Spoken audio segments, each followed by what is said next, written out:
Berbohong, fitnah, adu domba adalah ciri daripada sikap PKI. Bagaimana kekuatan bangsa ini menekan kepada para ulama, kerjasama dengan Cina semakin luar biasa. Kerjasama antara Indonesia dengan Cina semakin meningkat. Hal itu menunjukkan betapa kekuatan politik Indonesia sudah diintervensi oleh pengaruh kekuasaan dari Cina ketika itu.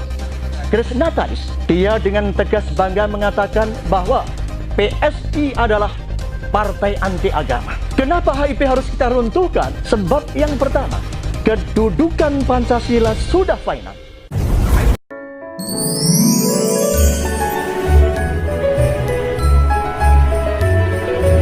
Dan katakanlah, telah datang kebenaran dan kebatilan akan lenyap. Sesungguhnya kata Allah, kebatilan itu pasti akan lenyap. Para pinisepuh dan sesepuh, para alim ulama yang saya muliakan, hadir kesepuhan di sini. Saya lihat ada Mas Suhud, pelaku sejarah. Saya nggak tahu yang sepuh lagi ada atau tidak. Pak KRT Kanjeng Suryo Yuswo 78, pelaku sejarah juga, yang hampir seumur dengan saya, 69, Pak Hudiono.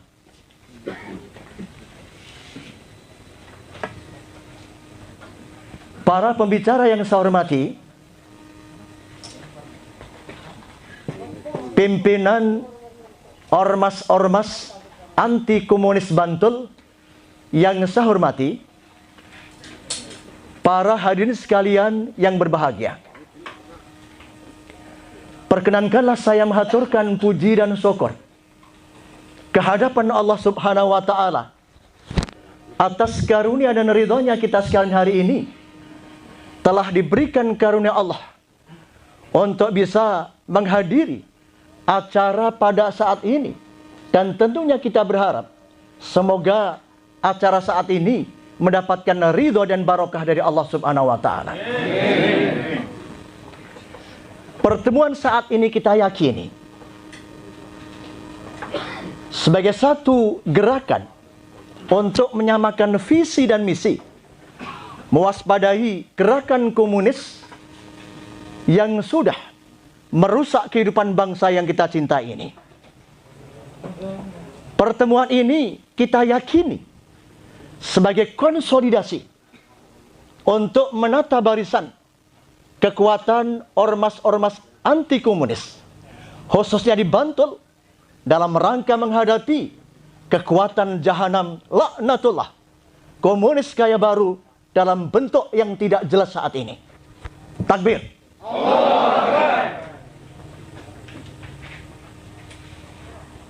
Para hadirin sekalian yang saya hormati, 75 tahun yang lalu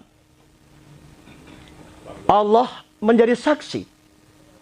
Allah telah memberikan kata akhir yang kemudian tersurat dalam sejarah kehidupan bangsa yang kita cintai ini, yakni pada saat tanggal 17 Agustus, Allah berkenan memberikan satu ridho. Bangsa Indonesia itu oleh Allah diberikan kemerdekaan dengan sempurna. Kemerdekaan yang diraih ini tidak mudah. Para pejuang bangsa, para ulama, angkatan perang Sabil, nasionalis dan juga Islam, mereka mengorbankan harta benda, dirinya, darahnya, bahkan nyawanya untuk NKRI yang kita cinta ini. Tetapi apa yang terjadi? Baru 3 bulan, 3 tahun, Indonesia merdeka, ibarat bayi yang baru lahir mulai berjalan. Maka kemudian saudara kita, Partai Komunis Indonesia ketika itu, berkhianat kepada negara dan bangsa dengan melakukan pemberontakan, Madiun Affair. Para ulama dibunuh, para tokoh agama disembelih, pondok-pondok pesantren kemudian dibakar oleh mereka itu semuanya. Ketika Allah berkehendak lain, pasukan Siliwangi atas ridha Allah menumpas kekuatan mereka itu semuanya. Hancur lebur berantakan PKI ketika itu. Bukan dikatakan PKI.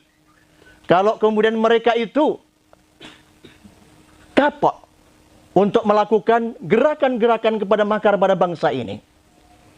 17 tahun kemudian, PKI yang awal mulanya diberikan kesempatan oleh Soekarno dalam jajaran gerakan Nasakom, nasional, agama dan komunis, betapapun bertentangan dengan prinsip dasar negara, tetapi Soekarno nekat yang pada ujungnya dimanfaatkan oleh komunis.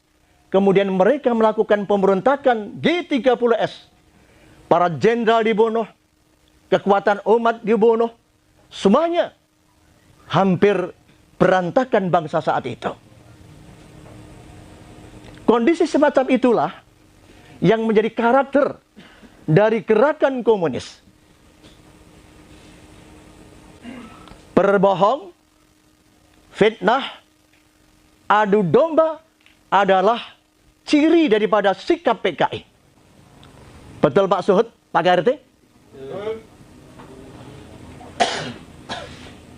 Benar kata Sudirman, seorang tokoh PKI yang ketika di Mahmilub dihukum mati, maka ketika itu Sudirman dalam rangka pembelaan hukum matinya itu, dia kemudian mengatakan, saya sebagai pimpinan PKI, andai kata saya mati, maka yang pasti PKI tidak akan mati bersama dengan saya. Pasti tidak. Walaupun PKI saat ini sedang rusak, berkeping-keping, saya yakin itu hanya bersifat sementara. Dan dalam proses sejarah nanti, pasti PKI akan bangkit. Kenapa? Sebab PKI adalah anak zaman yang dilahirkan oleh anak zaman. Itulah ciri komunis. Ketika mereka ditekan, kemudian dia seperti spiral, delek, nggak kelihatan. Tetapi ketika diberikan kesempatan, mereka akan bangkit membagi buta, merubah ideologi bangsa yang kita cintai ini. Oleh karena itu pada saat itu 66, maka pemerintah Soeharto memandang perlu bagaimana kebijakan negara mengambil keputusan MPRS 25 tahun 66 menyatakan bahwa PKI komunis Leninisme dilarang dalam kehidupan NKRI yang kita cintai. Saudara sekalian yang saya hormati, persoalannya adalah, adakah PKI yang sudah dihancurkan lebur pada tahun 65 itu sekarang ini bangkit kembali atau tidak? Istilah bangkit kembali itu bisa benar bisa salah. Sebab apa? Sesungguhnya PKI saat ini sudah menguasai struktur kehidupan bangsa yang kita cintai ini.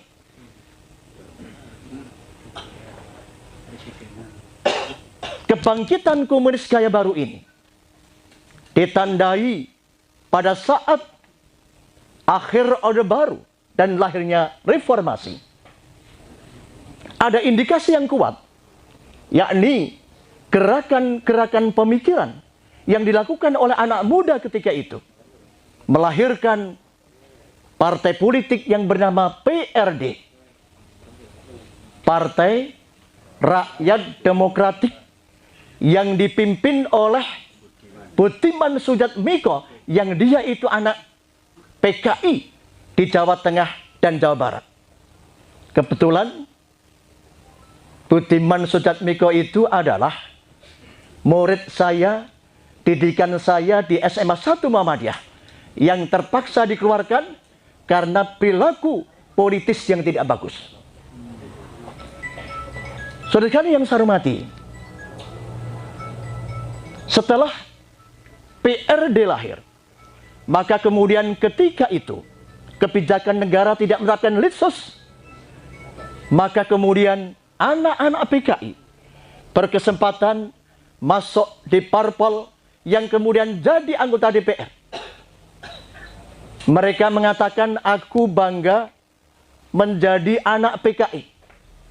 Ketika jadi DPR, dia mengatakan, anak PKI masuk DPR. Berbohong presiden. Ketika ada isu bangkit, kemudian diminta presiden bertindak. Pak Jokowi mengatakan, mana PKI? Mana PKI? Etok-etok uruh tak gebuk. Presiden kok ngapusi. Ini jujur terbuka. Kemudian berkembang lagi. Terakhir 2019 pemilu, lahir partai baru yang diberikan nama PSI, yang ketuanya adalah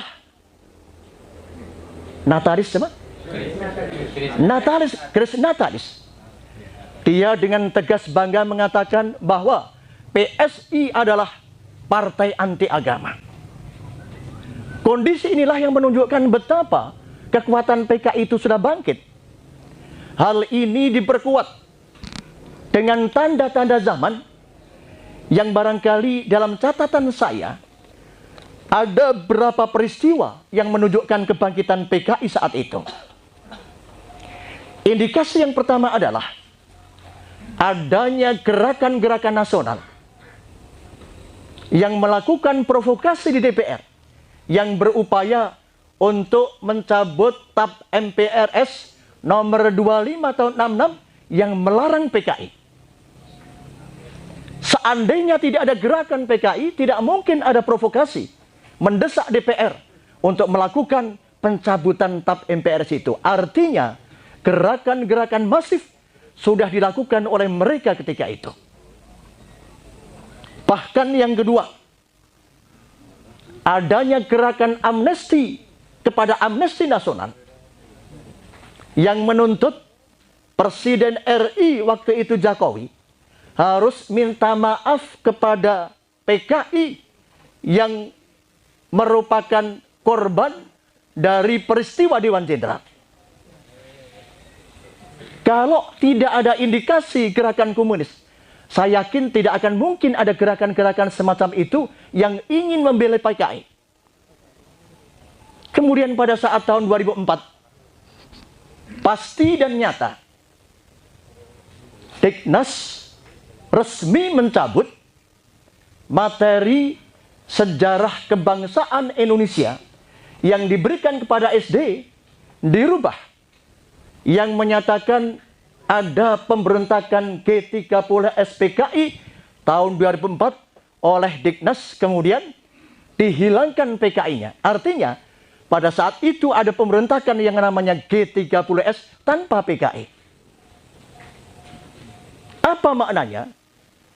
Ketika kebijakan negara bisa merubah materi sejarah, maka menunjukkan di eksekutif tahun 2004 sudah ada kekuatan komunis yang luar biasa yang kemudian bisa mempengaruhi kebijakan negara, mencabut, merubah sejarah itu sendiri.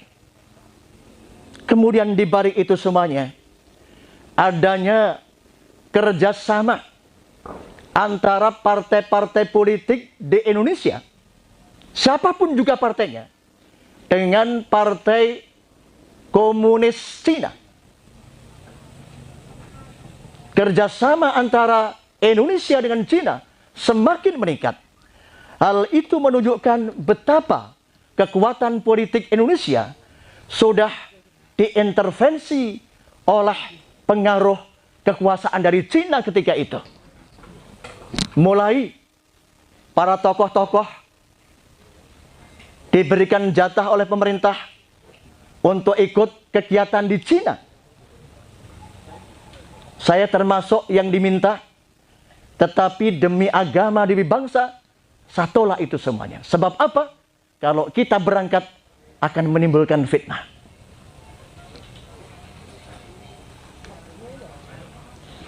Intervensi tidak sekedar tenaga kerja, tapi jujur diakui. Import senjata api semakin meningkat ketika akhir-akhir ini. Jumlahnya banyak, tidak terdeteksi, tetapi negara tahu, diam saja. Artinya apa? Kebijakan-kebijakan negara sudah dipengaruhi oleh Cina saat ini. Membantu bantuan hutan dengan 3 syarat. Dibantu proyeknya sesuai yang memberikan pinjaman, kemudian proyeknya harus nurut, tenaga kerjanya dari Cina, kemudian materialnya dari Cina. Apa artinya? Membantu sambil merampok. Saudara sekalian yang saya hormati, saya ingin mengatakan saat inilah barangkali yang preso, Pak Suhud, Pak AKRT, pasti situasi zaman itu persis sama dengan zaman saat ini. Pak Suhud sudah dewasa, saya masih umur 15 SMP. Pak Suhud diberikan senjata pistol waktu itu oleh RPKAD, tapi saya juga tidak mau kalah. Saya diberikan AK. Kebetulan kenapa? Rumah saya dipakai sebagai markas RPKAD. Situasinya bersama. Apa yang sama?